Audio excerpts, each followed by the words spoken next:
Meus queridos, vamos abrir a palavra de Deus. Profeta Zacarias, capítulo 4.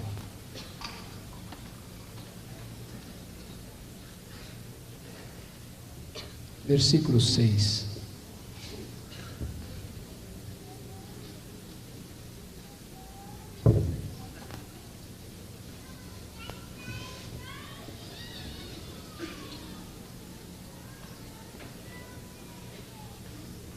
Zacarias capítulo 4, versículo 6.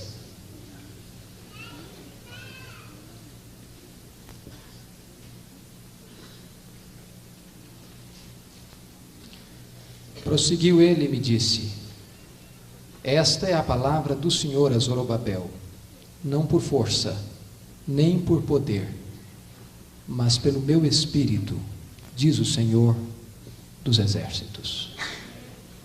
Pelo meu espírito. Curva a sua fronte, filho, mais uma vez.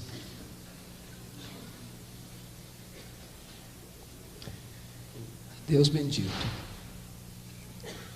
tu sabes o quanto nós dependemos de ti.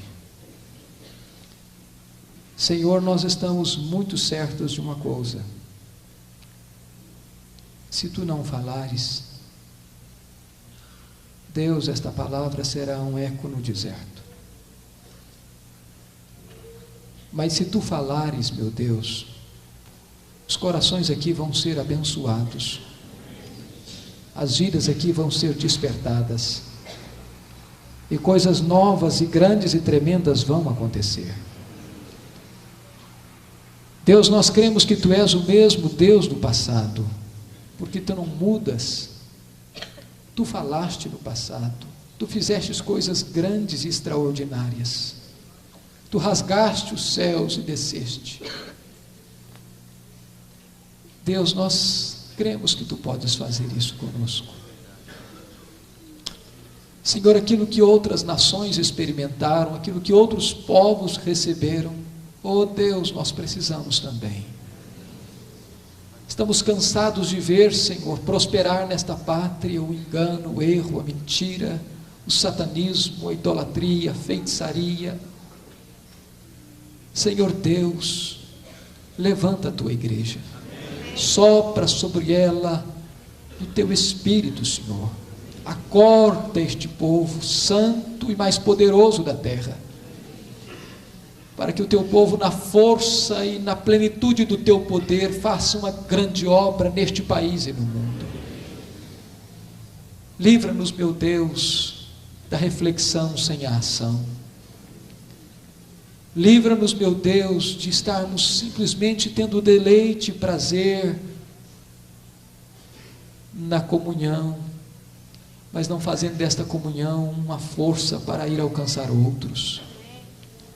Senhor Deus, abra o nosso coração agora, abra o nosso entendimento, retira, Senhor, toda ansiedade, ou toda preocupação, ou toda distração da nossa mente e do nosso coração.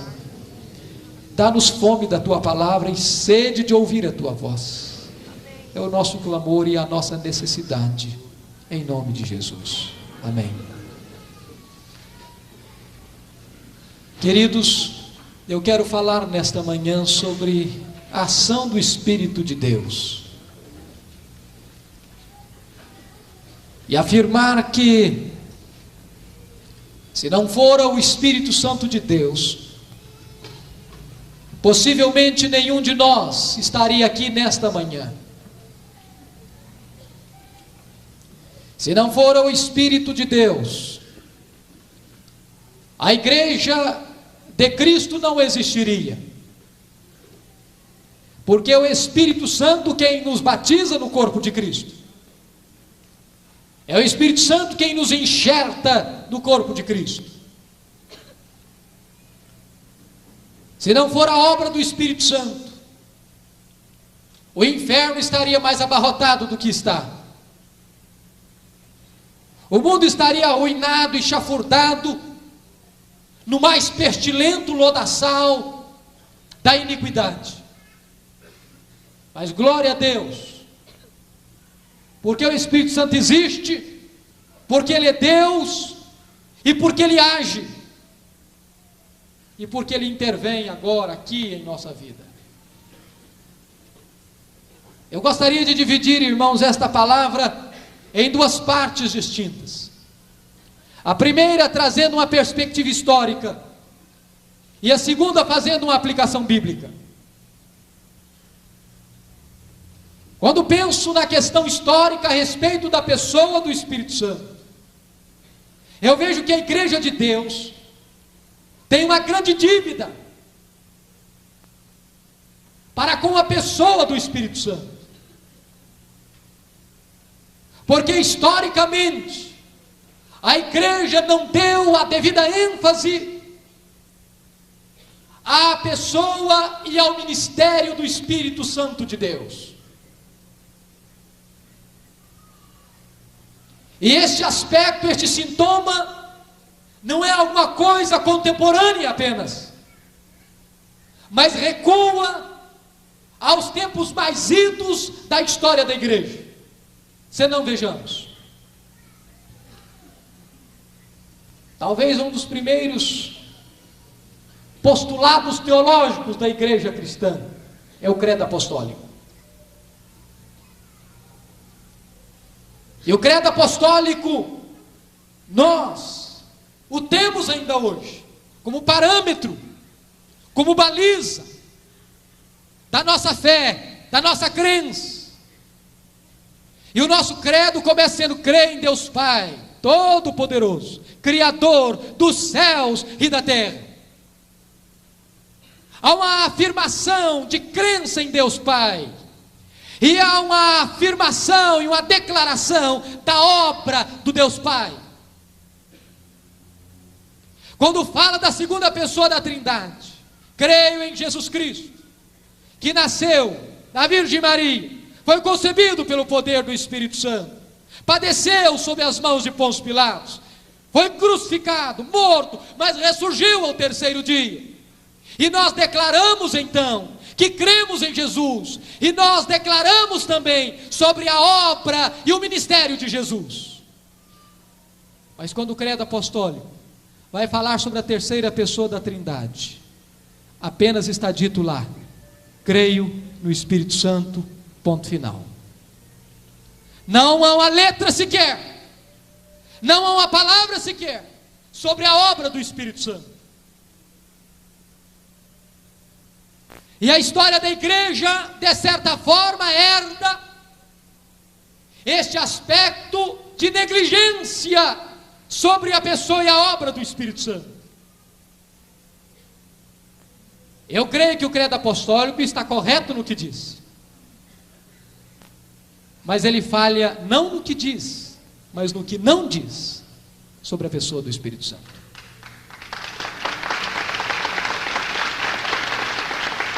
Este reflexo, meus irmãos, perdura no período patrístico, no período da patrologia, no período dos pais da igreja. É bem verdade que o primeiro concílio geral da igreja, reunido em Niceia, no ano 325, para refutar as ideias heréticas do presbítero de Alexandria, Ário, Constantino convoca aquele concílio. E Atanásio, com galhardia, com desassombro, com firmeza doutrinária e ortodoxa, refuta as ideias heréticas de Ário.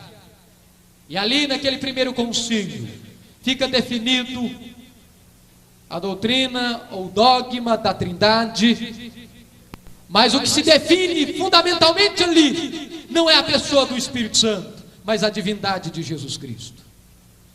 E para quem acompanha as grandes disputas teológicas da história da igreja, sabe que após esta definição do concílio niceno, houve um regresso, ou uma regressão, para um grande despertamento das ideias arianas na história da igreja. E é com o corifeu da patrística, com o luminar dos pais da igreja, Agostinho, é que ele vai escrever uma famosa obra, Trinidade ou Trindade, e vai declarar então a crença mais profunda na Trindade, mas não há um estudo exaustivo sobre a pessoa e a obra do Espírito Santo. Assim nós entramos no período medieval. Assim nós entramos no período escolástico. Assim nós atravessamos 1000 anos de história da igreja, do século V ao século XV, chamado período das trevas, onde, mais uma vez, o Espírito Santo não recebe a devida ênfase que merece nas Escrituras. Pelo estudo dos teólogos e da Igreja de Deus. Então surge a reforma no século XVI. Surge na plenitude dos tempos. Porque este acontecimento vem depois de toda uma preparação, de um cenário que Deus mesmo patrocinava. Deus já levantara homens do Jaez, do Quilate, de John Wycliffe. Deus já levantara homens da estatura de Jerônimo Savonarola. Deus já levantava homens da postura invergável de John Hus. Deus já levara a humanidade inteira a se preparar para aquele que seria o segundo maior evento da história da igreja, a reforma do século XVI. John Gutenberg descobre a imprensa, e desta forma a Bíblia pode ser traduzida, a literatura pode agilmente, celeremente chegar nas mãos das pessoas, e na plenitude dos tempos, em 31 de outubro de 1517, ergue-se o lábaro da reforma. E é o reformador genebrino João Calvino que muito cedo vai escrever aquela obra que seria o ponto fundamental da reforma, as Institutas da Religião Cristã. Escreve 4 livros, porque ele escreve um esboço do credo apostólico, dividido em 4 partes. Creio em Deus Pai, creio em Deus Filho, creio no Deus Espírito Santo e creio na igreja. Desta forma, então, João Calvino, no 3º livro das Institutas, ele faz um relato, ainda que panorâmico, da pessoa e da obra do Espírito Santo. E isto lhe deu o epíteto, o adjetivo de teólogo do Espírito Santo. Mas foi só no século XVII que o maior teólogo da Inglaterra, John Owen, escreve o primeiro grande clássico sobre a pessoa e a obra do Espírito Santo. Os séculos se passaram, e é nos tempos modernos que o grande educador, político e teólogo holandês Abraham Kuyper vai escrever o grande segundo clássico sobre o Espírito Santo. E Abraham Kuyper chegou a afirmar que se os ministros não derem crédito à obra do Espírito Santo, eles darão pedra em vez de pão ao seu rebanho.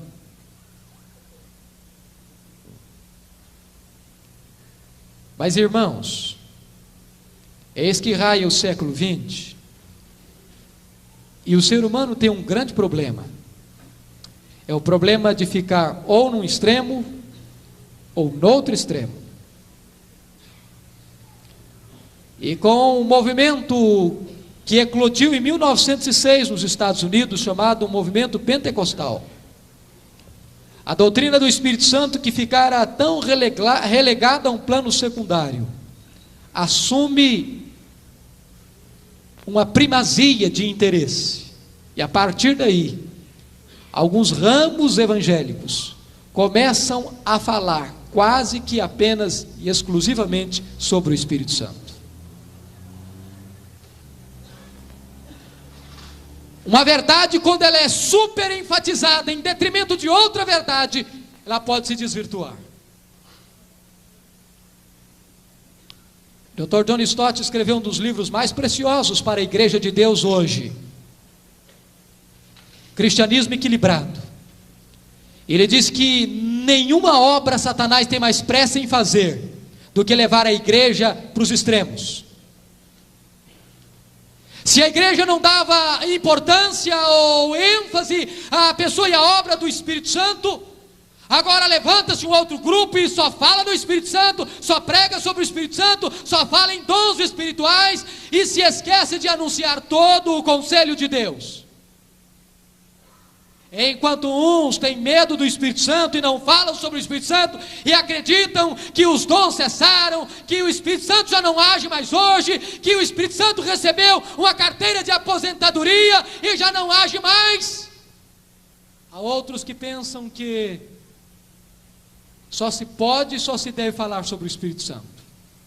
E tanto uma coisa é errada quanto outra também é, porque os extremos perdem o equilíbrio da verdade. O maior teólogo do nosso século, Dr. J. Packer, no seu precioso livro Na Dinâmica do Espírito, ele fala que o Espírito Santo tem um ministério de holofote. O Espírito Santo é como um holofote. Quando você caminha por uma cidade bela, à noite, contemplando, admirado a beleza das arquiteturas, a beleza dos monumentos, você fica encantado e embevecido. Mas você pode fazer isso, contemplar isto, graças à luz de um holofote escondido que projeta a sua claridade àquelas estruturas. Queridos, o Espírito Santo tem o ministério do holofote. Ele veio não para revelar a si mesmo. Ele veio não para proclamar a si mesmo. Ele veio não para propagandear a si mesmo. Ele veio para apontar para Jesus. Ele está dizendo à igreja: olhe não para mim, olhe para Jesus, creia em Jesus, obedeça a Jesus, siga Jesus, ande com Jesus. Uma vida cheia do Espírito, irmãos, é uma vida cristocêntrica. É uma vida cristocêntrica. Desta forma nós podemos afirmar insofismavelmente que a obra do Espírito Santo ela é tão importante quanto a obra de Jesus na cruz. Porque a obra de Jesus, realizada no Calvário, e na manhã daquele domingo da ressurreição, seriam ineficazes. Estas obras seriam ineficazes se o Espírito Santo não a aplicasse no coração do pecador. O Espírito Santo é quem aplica este bendito remédio aos corações necessitados. Mas hoje, queridos irmãos, é muito importante dizer, e mormente no Brasil, quando se faz um clamor de norte a sul, de leste a oeste, por um despertamento e por um avivamento, a igreja corre o risco de confundir a questão do avivamento com a questão carismática. Muitas pessoas, quando se fala em Espírito Santo, elas imediatamente concentram apenas nas questões carismáticas, na questão dos dons, e especialmente os chamados dons de sinais. E quem esteve no primeiro congresso do ano passado aqui em Lavras, lembra-se bem da palavra do professor Otto, que nós não deveríamos nos chamar de apenas carismáticos, mas de pneumáticos, porque carisma é apenas um apêndice, é apenas um ponto da obra gloriosa, fantástica do Espírito Santo. Isso não significa dizer que nós não somos carismáticos. Isso não significa dizer que nós vamos negar a contemporaneidade dos dons. Isso não significa dizer que nós não vamos crer que o Espírito Santo age hoje e faz prodígios e maravilhas ainda hoje. Isso significa dizer que nós não afirmamos apenas isto, mas temos uma visão global de toda a obra do Espírito Santo. Queridos, eu quero colocar um segundo ponto ainda dentro desta primeira parte histórica. É a necessidade profunda de se reenfatizar a autoridade do Espírito Santo na vida da igreja. Surgiu no século XVII um grande conflito, um grupo que foi depois cognominado de Quakes. E este grupo começou a ensinar o seguinte: nada importa a não ser a autoridade do Espírito Santo, nada importa a não ser a luz interior, a experiência íntima, ainda que as Escrituras não digam nada a respeito. Meus irmãos, isto é uma coisa muito perigosa. Partir para o experiencialismo subjetivista, sem base nas Escrituras. Nós não podemos buscar um avivamento de experiencialismo sem fundamentação na palavra. Avivamento sem Bíblia é fogo de palha, que levanta grandes labaredas, mas deixa atrás de si cinzas e muita destruição. Avivamento precisa seguir as balizas das Escrituras. E quando nós seguimos as Escrituras, nós não negamos as experiências. Porque o evangelho que cremos é o evangelho do poder de Deus.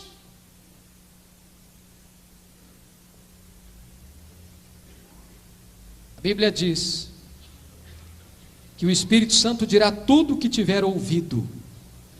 Irmãos, o Espírito Santo tem compromisso com a palavra. Espiritualidade sem Bíblia é misticismo. Avivamento sem doutrina é fogo de palha, é pieguice, que não dá em nada. Nós não precisamos, irmãos, arredar uma vírgula da doutrina bíblica, ortodoxa, reformada, calvinista, para buscar avivamento. Nós não precisamos jogar a nossa confissão de fé na lata do lixo. Nós não precisamos abjurar da crença reformada e bíblica. Já dizia o grande Spurgeon: calvinismo é apelido, calvinismo é doutrina bíblica. Mas nós precisamos mais do que de ortodoxia. Nós precisamos mais do que doutrina bíblica.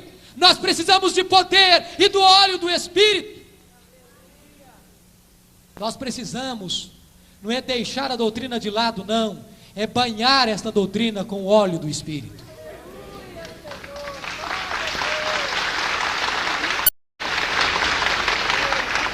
Mas, irmãos, há um outro extremo. Se há este extremo de buscar um experiencialismo, um subjetivismo, e correr atrás apenas de coisas movidas pelo vapor das emoções, há um outro perigo. É o perigo de negligenciar assintosamente a autoridade do Espírito Santo na vida da igreja. O Espírito Santo é Deus, é aquele que nos guia toda a verdade, é aquele que dirige a nossa vida. E hoje, irmãos, infelizmente, nós não temos percebido esta liderança do Espírito na vida da igreja. Uma das coisas que mais me impressionou, quando nós estivemos com a caravana lá em Quacisabanto, na África do Sul, foi perceber a profunda seriedade com que aqueles irmãos tratam a autoridade do Espírito Santo na vida da igreja. Eles não tomam nenhuma decisão, seja grande, seja pequena, sem antes dobrar os joelhos, dizer: Espírito Santo, qual é a tua vontade? Quem de nós ainda não ouviu falar ou já não sabe de tantas decisões que são tomadas na igreja, na carne? Quantas assembleias de igrejas locais para eleger diácono, presbítero ou pastor? Quantas reuniões de presbitério? Quantas reuniões de sínodo, ou até de Supremo Concílio, que as decisões são tomadas na véspera? que os votos são buscados, são catados, às vezes até comprados, computadorizados. E quando se reúne, então, tem-se o desplante de orar e dizer: Espírito Santo, agora orienta a nossa decisão. Isso é blasfêmia, isso é pecado, porque as decisões já foram tomadas antes, com conchavos, com arranjos, com acertos. Irmãos, é preciso voltar ao período apostólico, quando a igreja se reúne em concílio. Diz a Bíblia que ao final eles chegaram à conclusão: pareceu bem ao Espírito Santo e a nós. Precisamos buscar, meus irmãos, precisamos orar por isso, para que as pequenas e as grandes decisões da igreja sejam tomadas sob a direção e a submissão do Espírito Santo de Deus. Quais são as razões dessa negligência, meus irmãos? Falta de seriedade de vida com Deus, falta de avivamento. Nos meados do século XIX, aconteceram grandes avivamentos, como os irmãos sabem, na Inglaterra, nos Estados Unidos, na Escócia, no país de Gales, na Irlanda do Norte. E quando o avivamento vem, meus irmãos, a primeira coisa que acontece é que a igreja começa a andar no Espírito, e a viver no Espírito, e a obedecer o Espírito. Mas quando este avivamento passou, meus irmãos, a igreja começou a se preocupar com outra coisa. Porque quando o Espírito Santo vem, meus irmãos, ele muda tudo. Não para pior, mas para nos conduzir dentro da palavra. Eu quero afirmar insofismavelmente nesta manhã que avivamento não é mudança de liturgia. Nós podemos fazer confusões quanto a isso. Podemos achar que um culto animado é um culto avivado, ou que um culto onde haja um instrumental, às vezes até machucando um pouco os nossos ouvidos, ou que um louvor em que levantamos os braços e que dizemos glória a Deus e amém e aleluia, aí está havendo avivamento. Não necessariamente. É possível, os irmãos sabem disso, encenar tudo isto.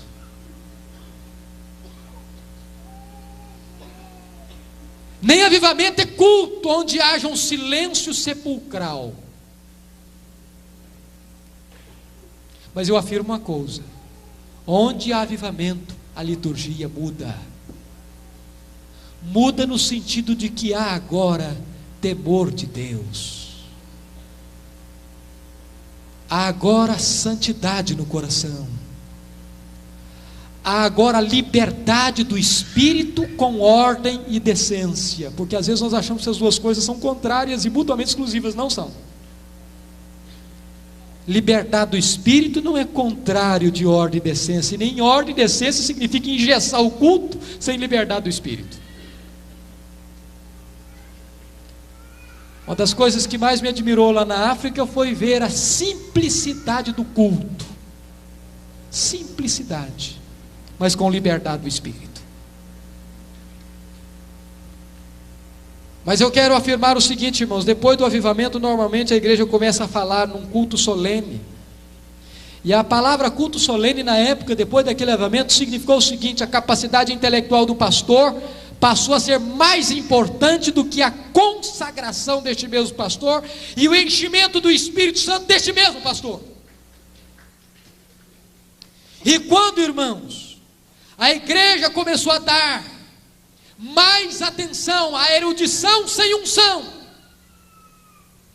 ela começou a enfatizar formas e cerimônias, e o ministério erudito sem espiritualidade apagou o Espírito Santo.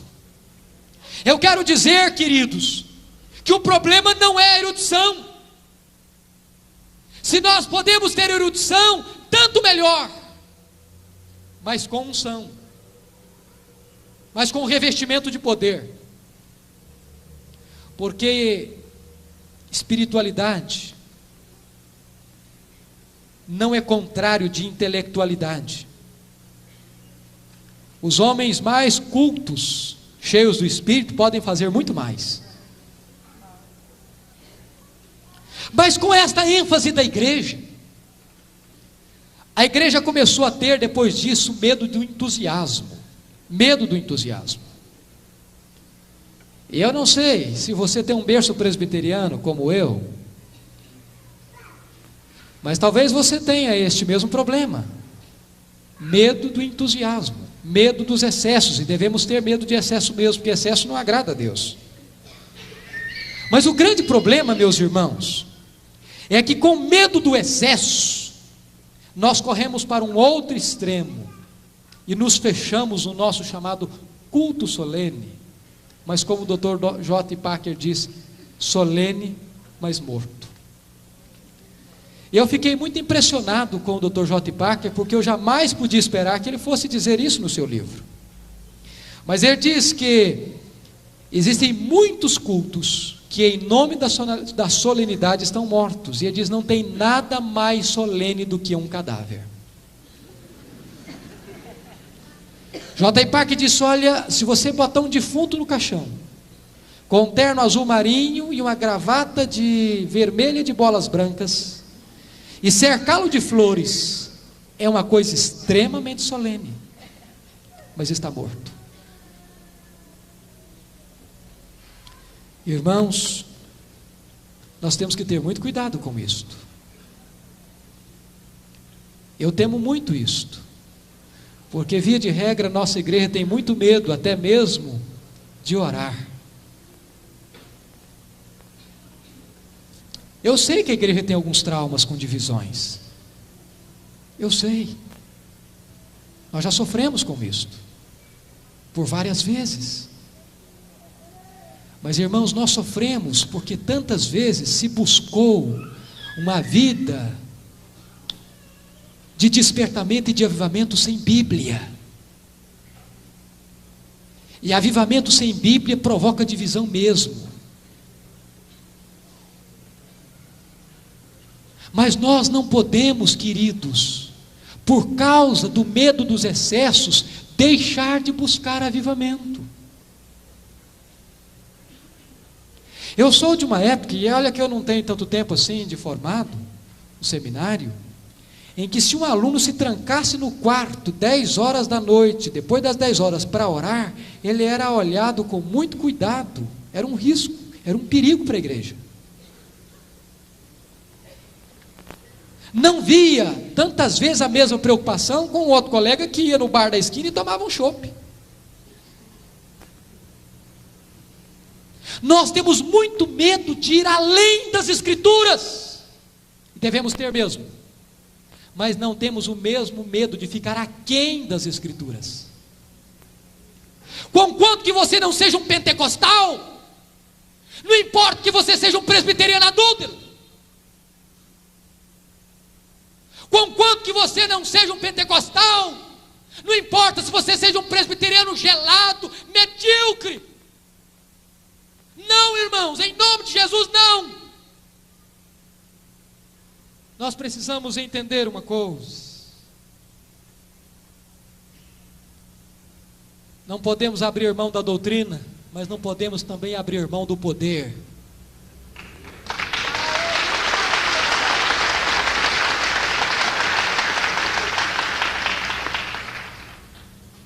Sabe, eu amo muito a minha igreja. Eu não sou pastor presbiteriano porque acho interessante, mas é por convicção. Mas há algumas coisas que me doem o coração. Nós temos, e proclamamos isso, sem muito acanhamento, uma boa doutrina, para não inchar um pouco o peito e dizer que é a melhor doutrina. Reconhecidamente, segundo os próprios elementos de fora, nós temos o melhor sistema de governo. Alguns chegam a afirmar que nós até temos, possivelmente, pastores bem preparados. Irmãos, mas a despeito de termos tantas coisas melhores, a nossa igreja está diminuindo de tamanho. A nível nacional, o crescimento da igreja é inferior à taxa de crescimento da população. E eu quero concitar os irmãos a entender uma coisa: então alguma coisa está errado. Não é com Deus, não é com a nossa doutrina, não é com a palavra de Deus, não é com o nosso sistema de governo.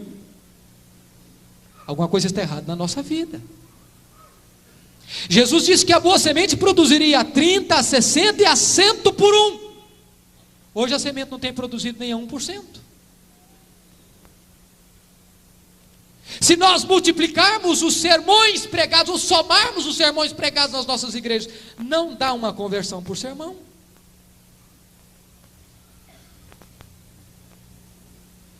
O que é que está errado, irmãos?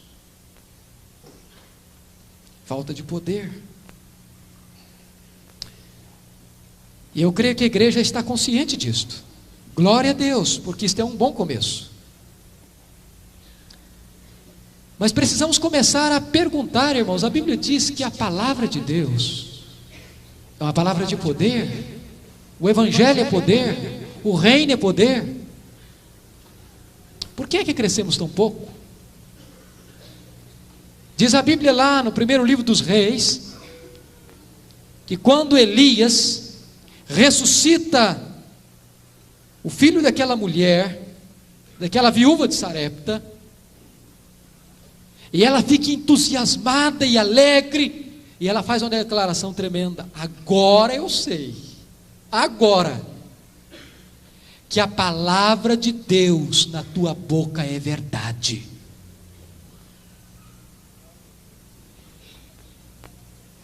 Quando Elias falava, as coisas aconteciam. Quando Elias orava, a morte recuava e dava lugar à vida. Quando Elias orava, as chuvas cessavam. Quando Elias clamava, os fogos de Deus desciam. Quando Elias orava, as torrentes de Deus encharcavam a terra. Mas a palavra de Deus é verdade na sua boca? Quando você prega, as coisas acontecem, os corações se derretem, a convicção de pecado.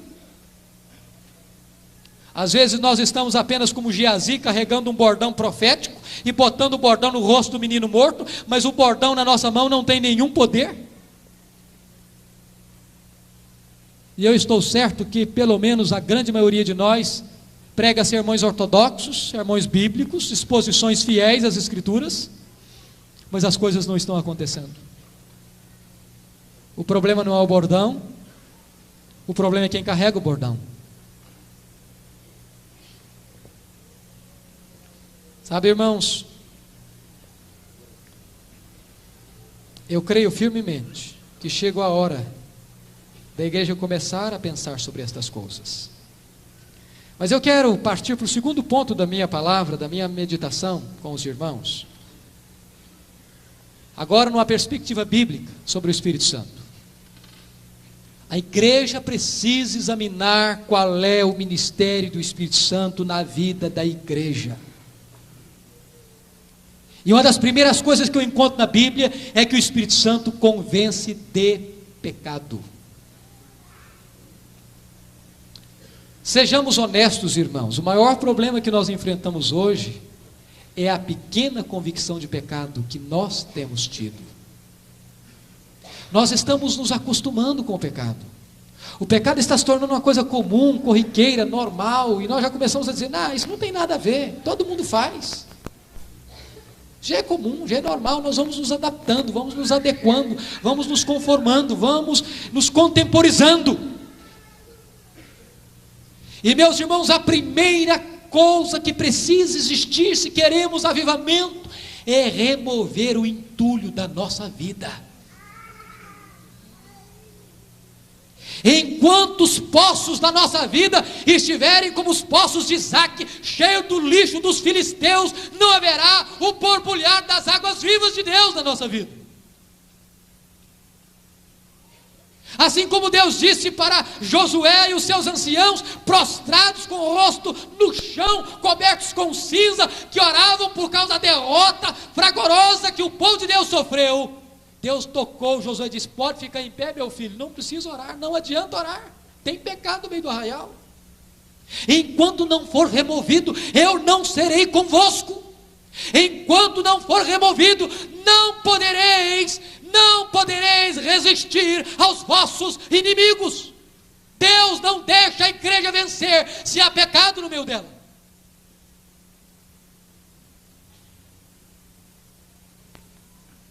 Queridos, se a nossa vida tiver como a vida do sumo sacerdote Josué, no altar de Deus, mas com vestes sujas, Satanás vai ficar ali do lado direito para opor. Nós não podemos, irmãos, ministrar, seja no púlpito, seja na classe de escola dominical, seja as crianças, seja na praça, seja na rua, seja onde for, se há vestes sujas em nós.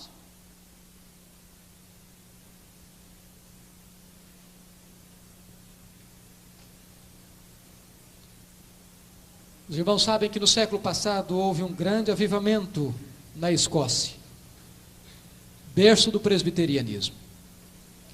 E uma igreja presbiteriana já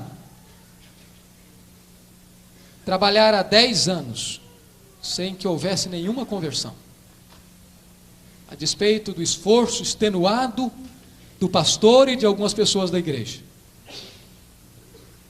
E de repente vazou um comentário, um murmúrio na igreja, que um presbítero, líder, estava em adultério. E aquilo trouxe um mal-estar profundo na igreja, e o pastor imediatamente vai procurar aquele presbítero e lhe diz 2 coisas: irmão, eu quero lhe dizer 2 coisas. Primeiro, se você for inocente, eu quero sair por esta igreja, por esta cidade, defendendo a sua reputação, porque o seu nome está sendo enlameado e conspurcado. Segundo lugar, se você é culpado, eu quero ficar do seu lado e ajudar você a romper com este pecado, a deixar este pecado e acertar a sua vida com Deus.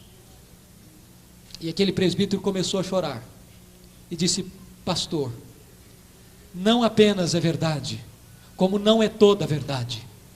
Há 10 anos eu estou em adultério, há 10 anos eu estou amarrando a vida desta igreja.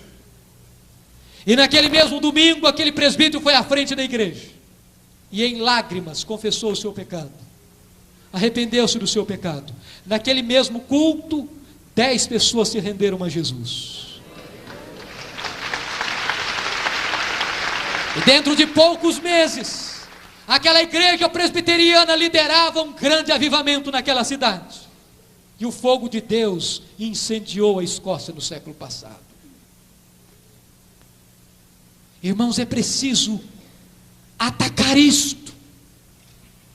Enquanto nós não batermos contundentemente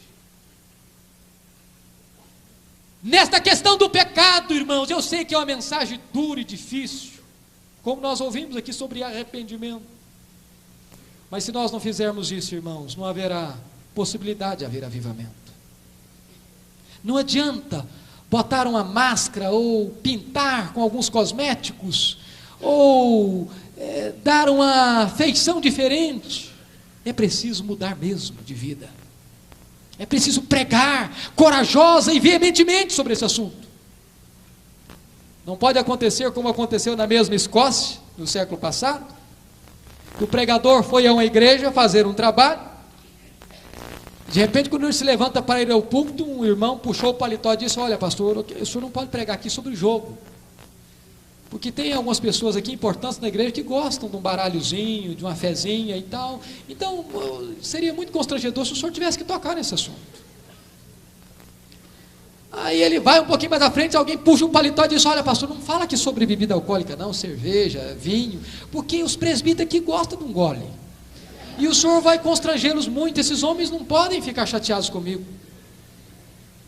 Ele vai mais um pouquinho, o outro puxa o paletó e diz: pastor, aqui o senhor não pode falar sobre dança, porque a moçada da igreja gosta depois do culto ir para uma discoteca. Só um pouquinho. Então, o senhor dá uma controlada aí, não toca nesses assuntos não. O pregador chegou ao púlpito um tanto perplexo, confuso, e disse: olha, irmãos, eu estou muito confuso, porque eu não posso pregar sobre o jogo, não posso pregar sobre bebida alcoólica, não posso pregar sobre dança, eu não sei nem o que eu vou falar aqui, a questão do pecado. Aí um irmão lá no fundo do santuário ergueu a mão e disse: pastor, prega sobre os judeus, não tem nenhum judeu aqui. Tem muito pregador fazendo isso. Ele prega aquilo que o povo não precisa ouvir. É uma mensagem açucarada, é uma mensagem para agradar, é uma mensagem para que o auditório aplauda o pregador, mas não saia triste consigo mesmo.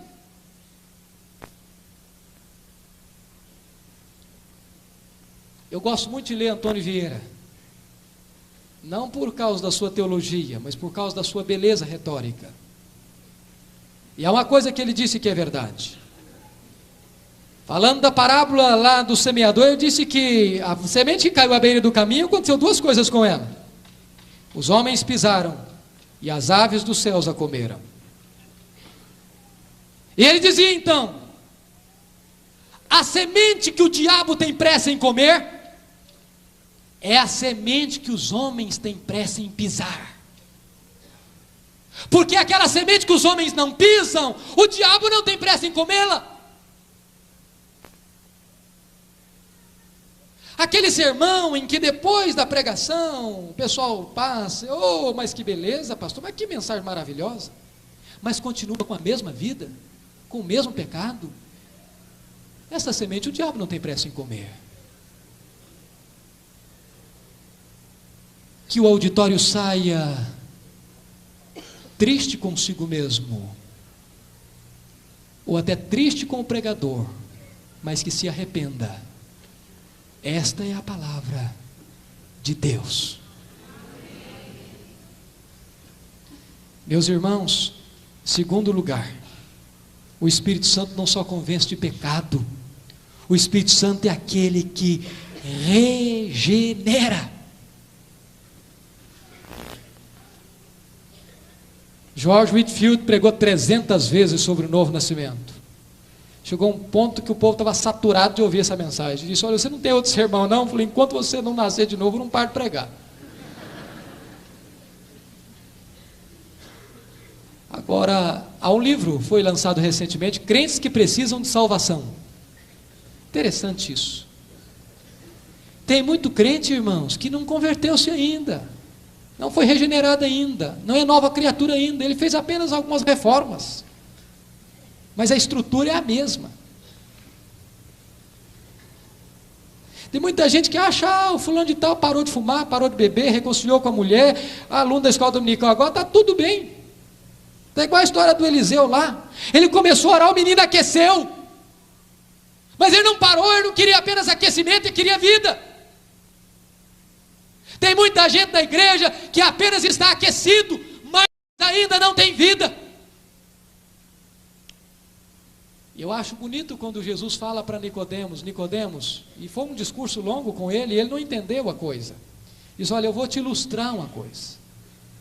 Você quer entender o novo nascimento? Olha para o vento. O vento sopra onde quer. Ouves a sua voz, não sabes nem de onde vem e nem para onde vai. Assim é todo aquele que é nascido do Espírito. E a primeira coisa que me vem aqui, irmãos, é que então o Espírito Santo de Deus, ele é livre, porque ele sopra aonde quer. Como nós precisamos aprender isso, irmãos? Porque muitas vezes nós temos aquela tendência equivocada de achar aquele fulano ali, aquele ali é um candidato potencial para conversão, mas aquele lá não precisa nem pregar, o fulano lá está perdido mesmo, tem mais gente perder não. Muitas vezes, irmãos, nós estamos soprando onde o Espírito nunca soprou, mas muitas vezes onde nós achamos que não vale a pena soprar, é aí que o Espírito Santo sopra. Ele é livre.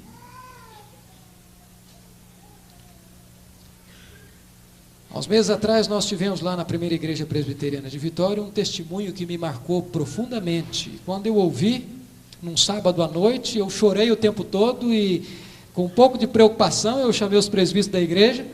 Disse: olha, irmãos, o homem é meio penteca, mas a gente precisa de ouvir aquele homem. Porque o testemunho dele é um negócio assim muito forte. Se vocês toparem assumir comigo, nós vamos chamar o homem. Os irmãos toparam e ele veio, e foi uma bênção para a igreja. Mas o testemunho daquele homem me marcou profundamente. Otávio de Carvalho, um menino criado no espiritismo, na macumbaria. Na adolescência fez cabeça, tomou banho de sangue e ervas estragadas e entregou a sua vida para Satanás. Mas mesmo aqueles apetrechos todos no pescoço, com a cabeça raspada, a sua tia evangélica o levou a uma igreja evangélica, e lá na hora do apelo, daquele jeito mesmo, ele foi à frente e disse ter tido um encontro com Jesus ali, na palavra dele. Mas frequentou a igreja um tempo e depois saiu e se desviou e mergulhou no alcoolismo, maconha e depois cocaína, tornou-se um viciado inveterado. Depois mergulhou no mundo do homossexualismo e depois tornou-se um travesti. Em 1984 ele ganhou o título de Miss Gay do Brasil. No auge da sua fama e do seu sucesso, como o homem e mulher mais bonito do Brasil, ele é chocado, aturdido por uma preocupação do grupo, a famigerada AIDS. A princípio se pensava que esta doença era uma doença preconceituosa contra os homossexuais. E então reuniram todo o grupo e foram fazer o exame. No dia que foram apanhar o resultado, e eles descrentes que pudessem estar com aquele problema, todo o grupo abriu os envelopes, negativo, negativo, negativo, negativo, negativo, e o dele era o último, e o médico fez questão de não entregar. E disse: Otávio, que não chamava Otávio, era Monique, você precisa entender uma coisa, é muito difícil, você está com AIDS. E lhe entregou o envelope. Ele, desesperado, correu para sua casa e disse para sua mãe. A sua mãe, mais desesperada, ficou e disse: não é possível, não podemos acreditar, vamos ao médico da nossa família, isso não é verdade. Foram e fizeram o exame, e enquanto fizeram o exame, ele correu em outros laboratórios e fez novamente os exames, e todos eles, positivo, positivo, positivo, estava com AIDS. Nesse momento a sua mãe lhe convidou para pular do apartamento e suicidar junto com ele. Disse: não, mãe, eu não vou fazer isso. 6 meses depois, a doença o apanhou. Dores, febre de 40 graus que não revertia, enfraquecimento, e foi levado para o hospital, e lá ficou 20 dias internado num hospital e num quarto de aidéticos, onde todo dia morriam. A situação era caótica, desesperadora. O médico lhe deu alta, ele veio para casa, mas logo depois ele sentiu dores terríveis, escondeu da sua mãe, mas logo depois contou outra vez, e ele voltou para o hospital. E lá ficou 4 meses, com seu pulmão totalmente infeccionado. A doença já tomara o seu corpo. Naquele quadro horrível, de suor melado, de desarranjo, de diarreia ininterrupta, de febre de 40 graus constante, de desespero, de massacre, de tortura. Houve um dia em que ele disse: antes que a AIDS acabe comigo, eu acabo com ela. E disse: eu vou me suicidar. Ele resolveu levantar-se da sua cama e pular a janela, enquanto a enfermeira estava distraída, mas quando ele enceta a caminhada, seus olhos são distraídos por uma televisão no canto do quarto. Nunca tinha televisão ali. Ele, enquanto empacou, a enfermeira percebeu o movimento e impediu que ele fizesse qualquer outro intento, e ficou informado que a televisão era de um colega de quarto que estava morrendo de AIDS. E ele então foi lá pedir permissão para ver um pouquinho a televisão, e bateu no pé do Sebastião e disse: Sebastião, eu posso assistir um pouco a sua televisão? E o Sebastião, com o radinho grudado no ouvido, disse: pode, eu não gosto disso aí. Falei, mas por que você trouxe se você não gosta? Diz, foi minha família que trouxe, eu gosto mesmo de ouvir a mensagem de Deus aqui no meu radinho. E então o Monique, o Otávio, disse, você é crente? Ele disse, graças a Deus, agora eu sou crente. E então o Sebastião perguntou para ele, e você é crente? Ele disse, eu já fui, mas veja como eu estou. Era uma mulher. E o Sebastião, com muito esforço, se levantou da sua cama e estendeu-lhe o dedo e ele disse, agora eu entendo. Entende o quê? Agora eu entendo. Deus havia me confirmado no coração que aqui neste hospital eu ganharia uma vida para Jesus. E esta pessoa seria curada, e esta pessoa iria ao mundo inteiro dizer que Jesus é o Senhor dos senhores, é o Deus Todo-Poderoso.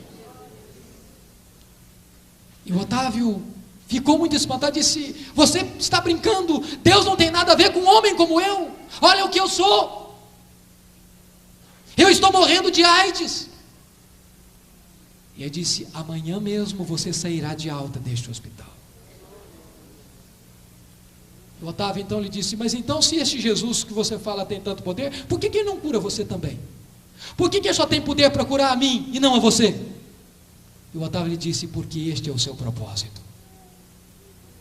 O propósito de Deus não é curar a todos, eu estou preparado para ir. E Deus me preparou para isto. Mas o plano dele para você é que você seja curado e vá contar isso para todo mundo. Naquela noite, para espanto dele, ele dormiu a noite toda e acordou sequinho, sem suor e sem desarranjo. A radiografia do seu pulmão, que mostrava a complicação tremenda e irreversível daquela infecção, desapareceu misteriosamente da cabeceira da cama, e o médico brigou muito com ele, porque ele era um paciente rebelde, pensando que ele tivesse dado um fim naquela radiografia, e disse, não, eu não dei um fim. Então disse, então você vai ter que fazer outra radiografia. E na primeira feita que eu tinha feito, eu tinha desmaiado quando o médico pediu para prender a respiração, tamanha era a dor. E ele disse, eu não posso prender a respiração, porque eu vou desmaiar. E o médico disse, se você desmaiar, nós vamos te levantar. Você tem que prender a respiração. E então, com muito medo, ele prendeu a respiração. E dor nenhuma aconteceu. Tirada a radiografia, houve um pânico no hospital. O pulmão dele estava limpo como o pulmão de uma criança.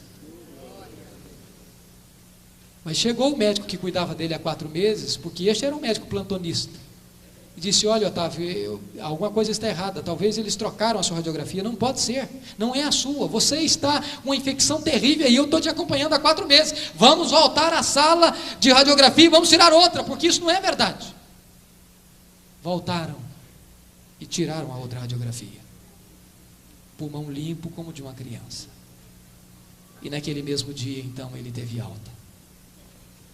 Ele chegou em casa e disse para sua mãe, que era também macumbeira, agora estava no candomblé, disse, mamãe, não me proíba, por favor. Entrou no seu quarto, pegou seus vestidos caros de seda e travesti e rasgou-os um a um. Pegou os objetos de candomblé e os quebrou um a um. Mamãe, me traga uma tesoura. Enfiou a tesoura no cabelo e disse, agora eu quero ter voz de homem, cabelo de homem, vida de homem, eu quero agora ser um homem de Deus. E ali começa um processo tremendo na vida dele.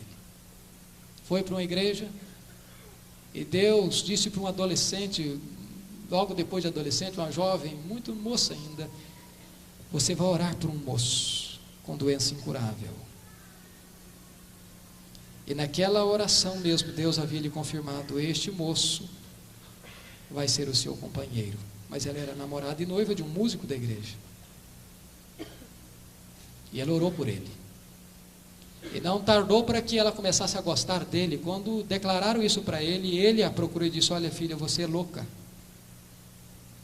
Eu sou homossexual, eu sou um travesti. Eu nunca gostei de mulher, eu nunca senti atração por mulher nenhuma. E além disso eu tenho AIDS. E a moça com galhardia olhou para ele e disse, o meu Jesus cura a AIDS como cura uma gripe. E para ele não é nada impossível.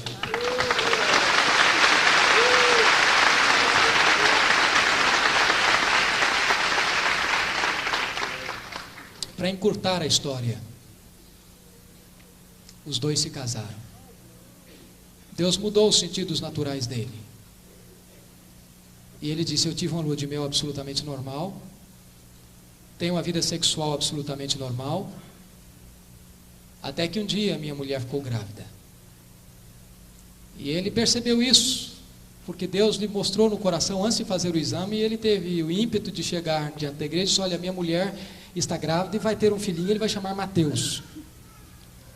E na porta da igreja, a sogra perguntou: vem cá, em que laboratório vocês fizeram o exame? Ele falou: ainda não fizemos não. Eu falei: então você é doido, como é que você vai dar uma notícia dessa na igreja? E correram para os laboratórios para fazer. E em alguns laboratórios negativo, e ele ficou muito espantado com aquilo, até que procurou um terceiro e deu positivo. Mas logo depois foram fazer o ultrassom, o médico lhe chamou de irresponsável, de doido, de maluco, disse: essa criança é cardíaca, essa criança tem sérios problemas, você é um irresponsável, você tem AIDS, você não pode ter filho, e essa criança precisa ser extraída, tirada, abortada. Eles entraram em pânico, tira, não tira, e a mulher com a mesma fibra disse: não, se Jesus nos deu, nós vamos ter essa criança. E ele resolveu e perguntou ao médico: vem cá, eu quero saber pelo menos o sexo da criança. E o médico olhou e disse: é uma menina. Dupla frustração para ele. Acabado o tempo da gravidez, nasceu com saúde, não uma menina, mas o Mateus. E ele foi à nossa igreja. E eu fiquei muito impressionado, porque depois do testemunho eu disse: vocês querem conhecer minha esposa? Vocês querem conhecer o Mateus? Lá estava um menino bonito, robusto, com 5 anos de idade, entrando com a mãe pelo corredor da igreja. Jesus o curou das drogas, Jesus o curou do homossexualismo, do travestismo, da feitiçaria, e fez dele um pregoeiro da sua palavra, porque o espírito é livre. Ele vai a uma sala de hospital e pega um aidético ostracizado, um travesti, e faz dele um pregador. Glória a Deus. O Espírito é soberano, porque ele sopra onde quer. Ninguém dá ordens a Deus do que ele vai fazer. Ninguém diz para Deus: olha Deus, isso aqui o Senhor faz, isso o Senhor não faz, isso o Senhor pode fazer, isso o Senhor não pode fazer. Ninguém dá agenda para o Espírito Santo de Deus. Ele é livre, ele é soberano, ele é Deus, ele está no trono, ele reina, louvado seja o Senhor. Ele é incompreensível, não sabes nem de onde vem e nem para onde vai. Cabe a você escutar a voz do Espírito. Ainda, querido, o Espírito Santo é aquele que nos santifica. Sabe, o missionário Stanley Jones afirmou uma coisa muito dura. Ele disse que pior do que o comunismo, pior do que o budismo, pior do que o hinduísmo, pior do que o maometismo, pior do que o espiritismo, pior do que o romanismo, pior do que todos os ismos, é o subcristianismo. É um crente que se diz crente e vive como um mundano, como um profano, que não leva Deus a sério, que é pedra de tropeço, que é rocha de escândalo. Certa feita, os evangelistas da Índia foram evangelizar Mahatma Gandhi. E quando chegaram, disseram: Gandhi, nós queremos lhe falar de Jesus, do nosso Cristo. Ele diz: no vosso Cristo eu creio, eu só não creio no vosso cristianismo. Queridos, nós temos que buscar a vida de santidade, porque sem santidade não há autoridade. Sem santidade não há poder. João Batista, quando ele orava e clamava por um avivamento, por uma intervenção de Deus, para que toda a terra visse a salvação de Deus, ele diz: antes preparai o caminho do Senhor. Mas como se prepara o caminho do Senhor? Primeiro aterrando todo vale. Tem vale na sua vida, meu irmão? Tem vale na sua vida, tem buraco na sua vida, tem cratera na sua vida, tem fosso na sua vida. Quais são estes vales? É a amargura, é o ressentimento, é o ódio, é a inveja, é a altivez, é a soberba, é a ganância, é o adultério, é a fornicação, é a mentira. Quais são os vales da sua vida? Enquanto existir vale, o Espírito de Deus não virá poderosamente sobre a sua vida. É preciso aterrar estes vales em nome de Jesus. Ele disse: todo monte será cortado, será nivelado. Enquanto existir orgulho, soberba no seu coração, enquanto o trator de Deus, enquanto o arado de Deus não penetrar a terra do seu coração e não rasgar o seu coração e não deitar por terra toda altivez, toda soberba, todo orgulho, não haverá avivamento para a sua vida.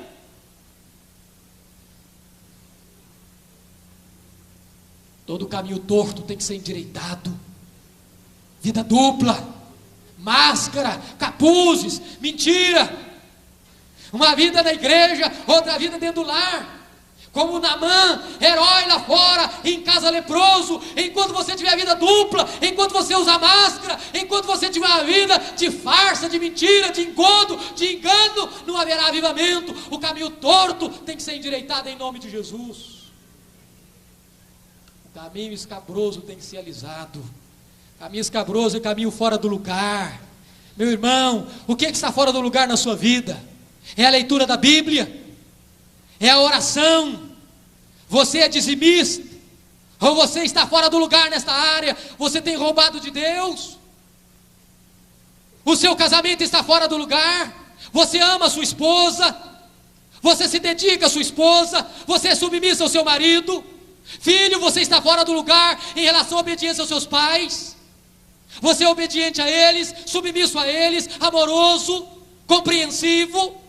Pai, você está fora do lugar em relação ao seu filho? Você é um pai ranzinza, um pai amargo, um pai ditador, um pai duro, austero demais, provocando seu filho a ira?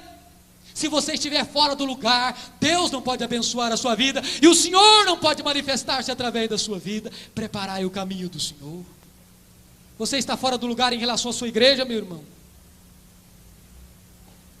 Quem sabe você é daqueles apenas de críticos de obras feitas, que não ajuda, que não coopera, que não põe a mão no arado, que só sabe criticar, que só sabe ver os defeitos, que nunca estimula, que nunca ora, que nunca ajuda, que nunca abençoa. É preciso pôr a sua vida no lugar certo. Preparai o caminho do Senhor. Mas, irmãos, há um outro ponto fundamental que eu gostaria de falar em penúltimo lugar. O Espírito Santo é aquele que nos prepara para sermos santuários de Deus. Não sabeis que o vosso corpo é santuário de Deus e que o Espírito Santo habita em vós? Irmãos, quando eu comecei a entender esta mensagem, a minha vida foi impactada profundamente. Deus habita aqui. Deus disse para Moisés, lá em Êxodo 25:8: e me fará um santuário para que eu possa habitar no meio do povo. Deus quer habitar com o povo. Mas como? Aquele santuário era apenas uma figura de um santuário que seria permanente à nossa vida. Eu quero que você examine comigo, irmãos, algumas lições daquele santuário e aplicando na sua vida hoje.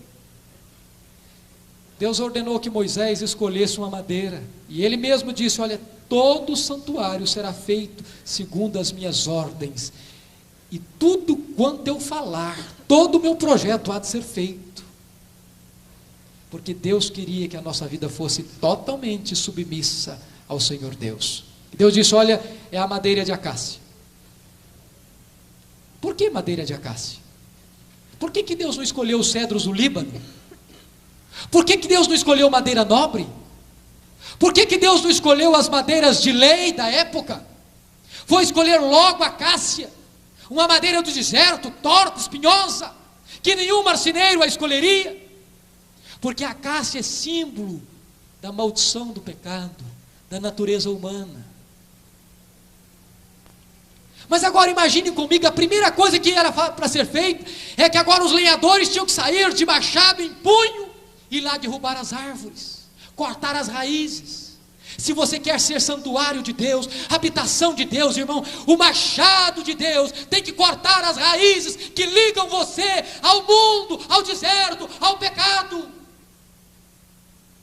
Agora eu fico a pensar aquelas toras de acácia, umas mais espinhosas, outras mais tortas que outras, mas todas toras, diferentes umas das outras, como diferentes nós somos. Mas agora há uma outra ordem: serra-se esta madeira, tábuas iguais. As tábuas têm que ser iguais. Agora não há mais diferença. Agora não tem uma mais torta, uma mais espinhosa do que a outra. Todas são tábuas e tábuas iguais. Porque Deus quer a unidade do seu povo. Mas não foi apenas isso. Há uma ordem que se engatasse as tábuas, e se fizeram então um ponto de engaste em cada tábua, para que cada tábua ficasse engatada uma na outra. Porque Deus não quer fenda no seu santuário. Porque Deus não quer brecha no seu santuário. Deus quer que estejamos juntos, unidos, porque só assim o mundo crerá, disse Jesus. Mas estas tábuas não tinham que ser colocadas deitadas, tinham que ser postas de pé. Porque Deus quer a sua igreja de pé e não deitada, em posição de combate e não em posição de descanso e de omissão, de sonolência. Mas aquelas tábuas não podiam ser colocadas na areia do deserto, porque o deserto é símbolo da maldição do pecado. Aquelas tábuas tinham que ser levantadas em cima de bases de prata, porque prata fala da redenção. E entre você e o mundo, a cruz de Jesus. E agora aquele santuário é levantado, e diz a Bíblia que agora Deus ordena que se cobrisse o santuário com ouro, porque ouro fala da glória de Deus. De tal maneira que quando Deus olhava para aquele santuário, Ele não via acácia, Ele não via a maldição do pecado, Ele via o ouro da sua glória. Quando Deus olha para a sua igreja, Ele vê a sua igreja gloriosa, sem mácula e nem ruga e sem defeito, a noiva do Cordeiro. Mas por que o santuário foi construído? Aquele santuário tinha 3 divisões: o átrio, o lugar santo e o santo dos santos. Sacrifício, serviço e adoração. Lá dentro do santo dos santos ficava a arca da aliança. A arca fala de Jesus, e ela foi feita de tábuas de acácia porque Jesus se fez carne, mas foi toda revestida de ouro porque Jesus é Deus. Mas a tampa da arca não foi feita de madeira, porque a tampa era o propiciatório, e propiciatório fala de redenção, e redenção é obra exclusiva de Deus. E dentro da arca, 3 coisas: o vaso com maná, porque Jesus é o pão da vida. Lá estavam as tábuas da lei, porque Jesus é a palavra viva de Deus. Lá estava a vara de Arão que floresceu, porque Jesus hoje ressurge dentre os mortos. A vara que morreu lá na cruz, estava seca lá na cruz, arrebenta em gomos, floresce e frutifica no primeiro dia da semana. De tal maneira que quando Jesus entrou no mundo, Ele entrou como o unigênito de Deus, mas quando Ele voltou para a glória, Ele voltou como primogênito de Deus, porque Ele frutificou, porque a vara de Arão floresceu, porque ela deu gomos e muitos frutos, e nós somos esses outros filhos de Deus. Mas irmãos, o que é glorioso é que aquele santuário era portátil, ele era conduzido, e onde aquele santuário ia, lá estava a arca, que era símbolo da glória de Deus, e eles transportavam aquele santuário, e nós somos este santuário. E quando você caminha, meu amado, você então também transporta a presença de Deus com você. Quando você entra em um lugar, aí está entrando Deus, porque Deus está em você. Quando você chega em um lugar, aí está chegando Deus, porque Deus está em você. Você é santuário de Deus, você transporta a presença de Deus. Se a igreja entender isso, irmãos, muita coisa vai mudar. E eu quero encerrar. Em último lugar, irmãos, o Espírito Santo nos dá poder. Poder. Sabe, Jesus, o próprio Filho de Deus, não abriu mão deste poder. Foi concebido pelo Espírito. Quando foi batizado, diz a Bíblia que enquanto Jesus orava, os céus se abriram. O Pai, o Espírito Santo desceu e o Pai falou. Enquanto Jesus ora, os céus se abrem, o Espírito desce e o Pai fala. Jesus agora, ungido pelo Espírito, é conduzido pelo Espírito, cheio do Espírito ao deserto. Vence a Satanás, e diz a Bíblia que Jesus regressa a Galileia no poder do Espírito. E diz que ele entra em Nazaré e toma o livro da lei na mão, o livro de Isaías, e ele lê: o Espírito do Senhor Deus está sobre mim, pelo que me ungiu. E Jesus é ungido mesmo pelo Espírito Santo, diz Atos 10, 38, para curar os oprimidos, libertar os oprimidos do diabo. Jesus tem um ministério no poder do Espírito. E agora, quando os seus discípulos vão começar a obra, ele diz: ficai em Jerusalém, até que do alto sejais revestidos de poder. E ele retoma e diz: esta é a promessa do meu Pai. E ele chega em Atos e diz: ficai, porque não muito depois desses dias, recebereis a promessa do Pai, e sereis batizados com o Espírito Santo. Os discípulos perguntam: o Senhor, vai ser nesse tempo que o Senhor vai restaurar o reino a Israel? E diz: não vos compete saber, nem tempos e nem épocas, nem cronos e nem kairós, mas recebereis poder, ao descer sobre vós o Espírito Santo, e sereis minhas testemunhas. Irmãos, poder é para testemunhar, é para a pregação da palavra, é para anunciar o Evangelho de Jesus Cristo. Eu fico pensando, queridos, hoje, da profunda necessidade nossa de poder, olhando para a igreja da Coreia. A igreja que mais cresce na Coreia é a igreja presbiteriana. Mas o que me impressiona não é isto. O que me impressiona é que aquela igreja, quando vai comprar um lugar para retiro, antes de construir a quadra de futebol, ou a piscina, ou a quadra de tênis, aquela igreja tem a preocupação de construir algumas cavernas de oração. E o povo vai para lá orar. E sabe, é por este motivo que nós vemos mais de 1 milhão de pessoas se convertendo na Coreia, porque aquele povo busca poder para testemunhar. Hoje nós temos medo até de falar em monte. Parece que orar no monte é um negócio escandaloso. E eu não estou dizendo que orar em monte é um negócio assim que tem que ser envolvido com um negócio místico, etc. Mas, meus irmãos, eu me lembro da experiência de um colega presbiteriano. Ele foi orar no monte, e quando ele voltou, o conselho da igreja dele se reuniu. Disse: pastor, para com isso. Pastor presbiteriano não ora em monte, não. Se o senhor quiser continuar, o senhor não serve para ser nosso pastor. E ele ficou muito chocado com aquele negócio e disse: mas eu não sabia disso. Falei: pois é, o senhor tem que parar com isso. Falei: tudo bem, eu paro, mas eu queria fazer um pedido para os irmãos. Então faça. Por favor, vão pelo menos uma vez comigo. Depois que nós formos, nós vamos parar com essa conversa. Não vamos mexer com isso mais não. E os presbíteros toparam. E foram. Sabe o que aconteceu no dia seguinte? O conselho se reuniu e comprou o monte.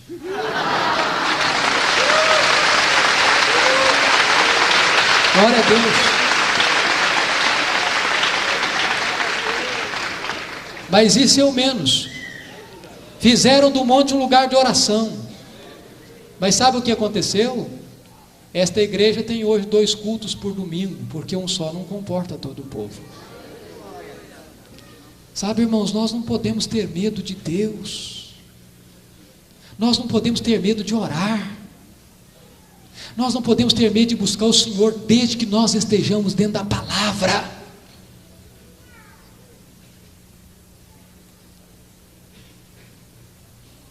Há um pastor presbiteriano, eu sei que muitos aqui o conhecem, e eu vou dizer isso porque ele proclama isso também.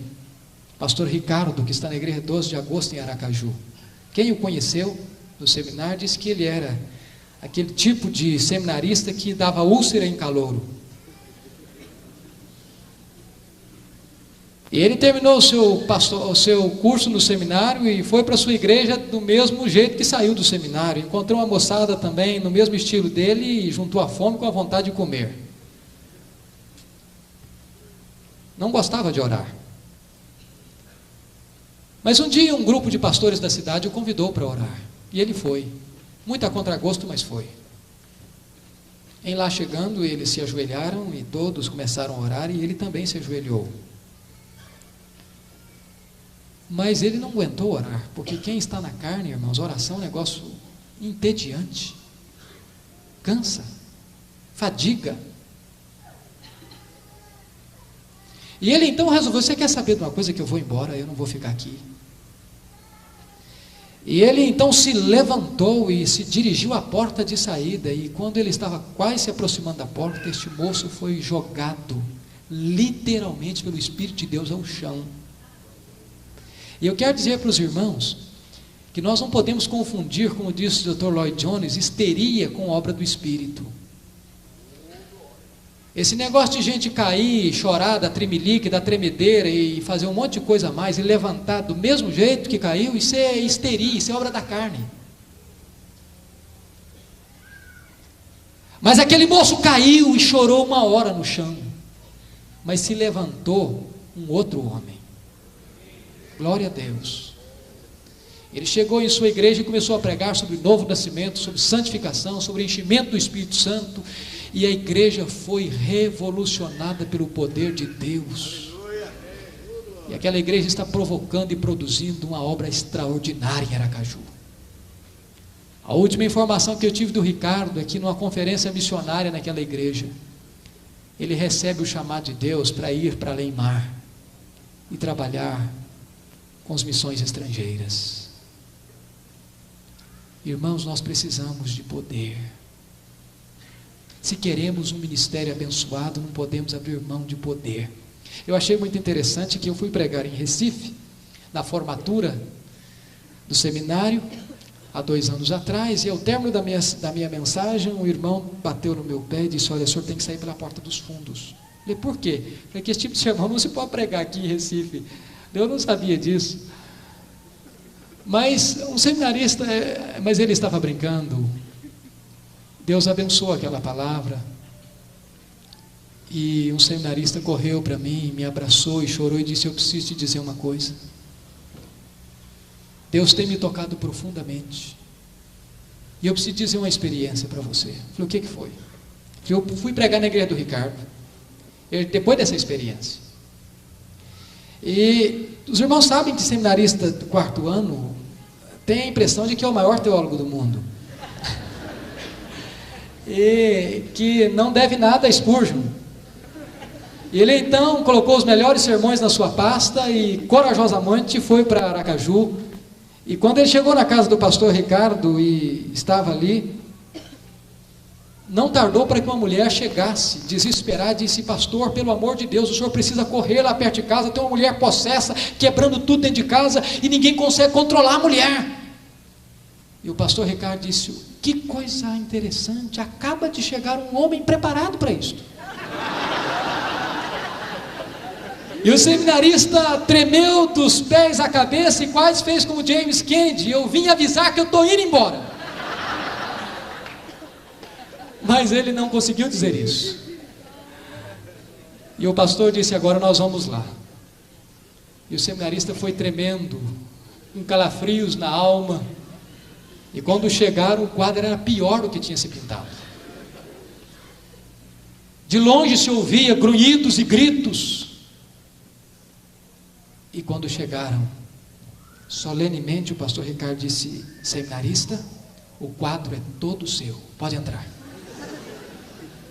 E ele trêmulo entrou, abriu a porta, e quando ele esboçou a primeira palavra, a mulher lhe deu um tapa na cara e jogou ao chão. E no chão ele ficou, humilhado, nocauteado, vencido, derrotado. Mas ali no chão, como Sansão, agarrado entre as colunas, ele começou a orar. Disse: Deus, eu ainda sou teu servo. Minha vida está fraca, rasa e sem poder, mas por favor, Senhor, restaura o poder. E ele orava chorando em voz baixa, e enquanto ele orava assim, a mulher caiu, e quando ela caiu, ele levantou. Porque diante de Deus, humildade; diante do diabo, autoridade.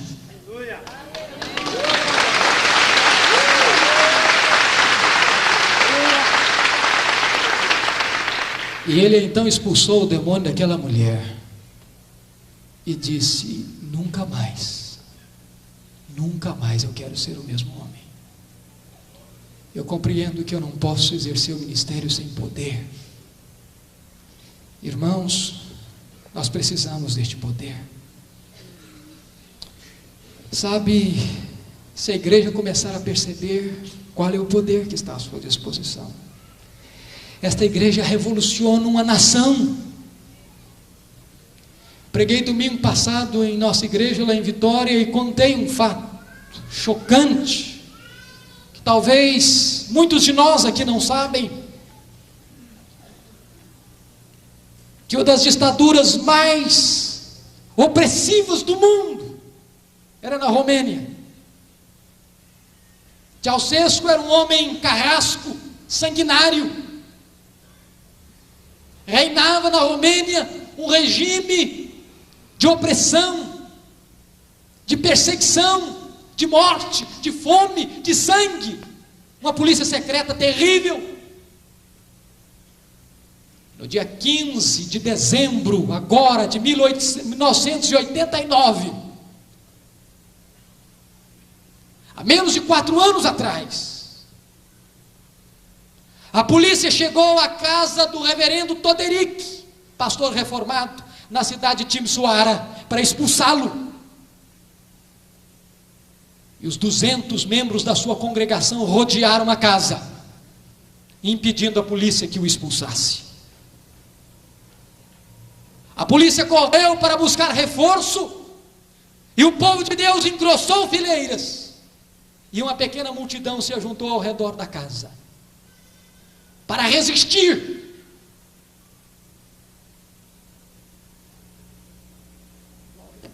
Um jovem batista comprou milhares de velas e entregou uma vela na mão de cada um. Isso já era noite, no sábado. E a polícia chegou com as suas armas pesadas, e ele, aquele jovem, acendeu a primeira vela, e uma a uma as velas iam sendo acendidas, e a polícia abriu fogo contra aquela igreja. Dezenas tombavam, mortos, mas aquele povo gritava: liberdade, liberdade, liberdade, liberdade é melhor do que viver na escravidão. Aquele moço que acendeu a primeira vela tomou um tiro na perna, e a sua perna foi amputada. E perguntaram: filho, você está arrependido? Ele disse: não, eu perdi uma perna, mas acendi a primeira vela.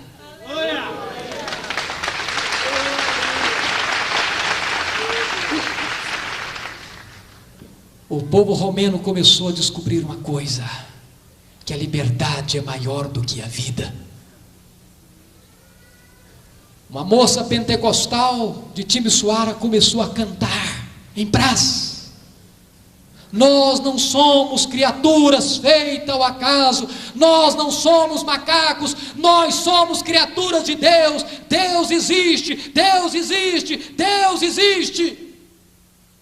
E este lema começou a ser cantado nas praças, nas ruas, e de repente multidões se juntavam nas praças, ao ponto de juntar 100.000 pessoas nas praças, para ouvir os pastores, e clamando em coro: Deus existe, Deus existe, Deus existe. E dentro de 10 dias, Ceausescu caiu.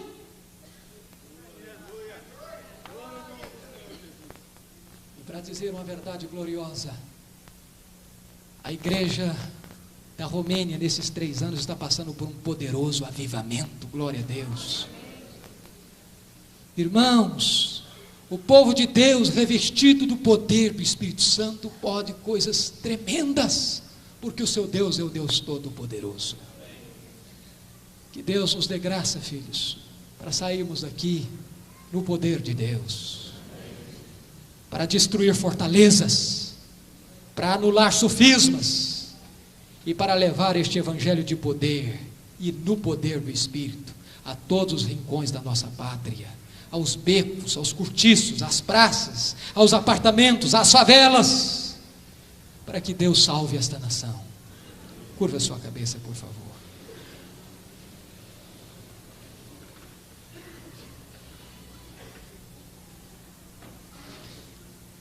Eu quero orar com você agora, irmão, mas eu gostaria que você se ajoelhasse para orarmos.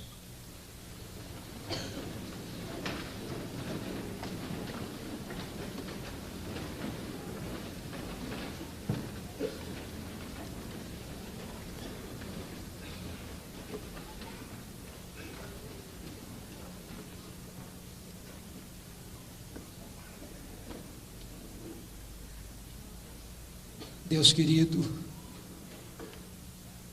nós estamos chegando ao fim deste congresso. Oh Senhor Deus, ateia fogo no nosso coração agora, inflama a nossa vida, Senhor. Deus, nós queremos levar alguma coisa tua deste encontro. Queremos que tu, oh Deus, sacudas a nossa vida, balances as nossas estruturas, a fim de que tudo que não te serve, Senhor, caia agora em nome de Jesus. Como andrajos, trapos e farrapos sejam tirados da nossa vida agora em nome de Jesus. Queremos uma vida de santidade, de pureza, de rendição incondicional aos teus pés. Deus bendito, abra os nossos olhos para vermos o quão poderoso tu és. Deus, se tu és poder, se tu és todo poderoso, e se somos teus filhos, não podemos viver vida de fraqueza, Senhor. Reveste os teus filhos com o poder do teu Espírito nesta manhã. Leva os teus filhos como um exército valente, valoroso, poderoso, para ser usado em tuas mãos. Deus, visita o coração dos teus filhos. O Senhor sabe o que vai em cada coração aqui. Se há algum coração aqui, Senhor, decepcionado, porque nada aconteceu com ele, desiludido porque não recebeu nenhum toque do Senhor, meu Deus, visita esta vida. Meu Jesus, se as pessoas estão voltando como vieram, meu Senhor, tenha compaixão. Não permita, Senhor, não permita. Antes de sairmos deste santuário, toca a nossa vida, toca o nosso coração, inflama as nossas almas, e faz com que, Senhor, a partir de hoje, haja maior compromisso nosso com a Tua Palavra, com a verdade bendita do Evangelho, com a vida de oração, com a vida de santidade, com a vida de revestimento do Teu poder.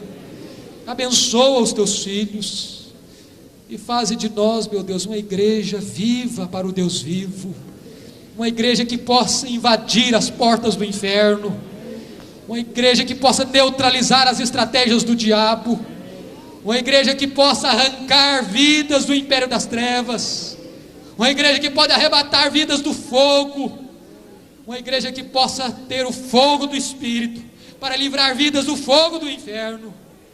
Ó Senhor, visita o teu povo e abençoa o teu povo, e faze com que, meu Deus, haja frutos deste congresso, frutos que permaneçam, frutos de santificação, fruto do Espírito, fruto de crescimento da tua obra, para o louvor da tua glória, em nome de Jesus.